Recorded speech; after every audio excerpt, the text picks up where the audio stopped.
एक दिलचस्प कहानी जंगल के दोस्त। जंगल में एक वक्त की बात है जब तमाम जानवर मिलजुल कर रहते थे।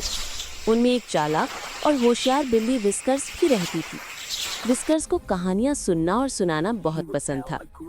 एक दिन जंगल के बादशाह शेर साहब ने ऐलान किया कि वो एक बड़ी कहानी सुनाएंगे। तमाम जानवर जमा हो गए। शेर साहब ने अपनी कहानी शुरू की। एक दौर में जंगल में एक छोटा सा चूहा रहता था। वो बहुत ही मुहज़्ज़ब और मेहनती था। एक दिन उसे एक बड़ा सा हाथी मिला जो कि अपनी ताकत के ज़ौम में दूसरों को हकीर समझता था। विस्कर्स को कहानी सुनने में बहुत मज़ा आ रहा था। वो सोचने लगी कि आखिर चूहे और हाथी की कहानी क्या होगी। शेर साहब ने अपनी कहानी जारी रखी। चूहे ने हाथी को अपनी मेहनत और हिम्मत से सबक सिखाने का फैसला किया। चूहा हाथी के कान में घुस गया और उसे तंग करने लगा। तमाम जानवर हंसने लगे। विस्कर्स भी हंसने लगी और बोली, ये तो बहुत ही मजेदार कहानी है। शेर साहब ने मुस्कुराते हुए कहा, कहानी अभी बाकी है दोस्तों। और फिर उन्होंने कहा, हाथी को अपनी गलती का एहसास हुआ और उसने चूहे से माफी मांगी। दोनों दोस्त बन गए और एक दूसरे की मदद करने लगे।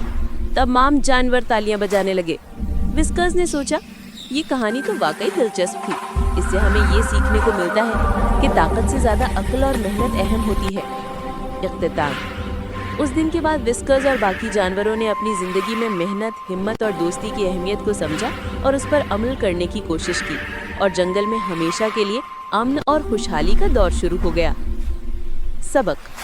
कहानी हमें ये सिखाती है कि चाहे आप छोटे हों या बड़े, अपनी मेहनत और हिम्मत से आप बड़े से बड़ा काम कर सकते हैं।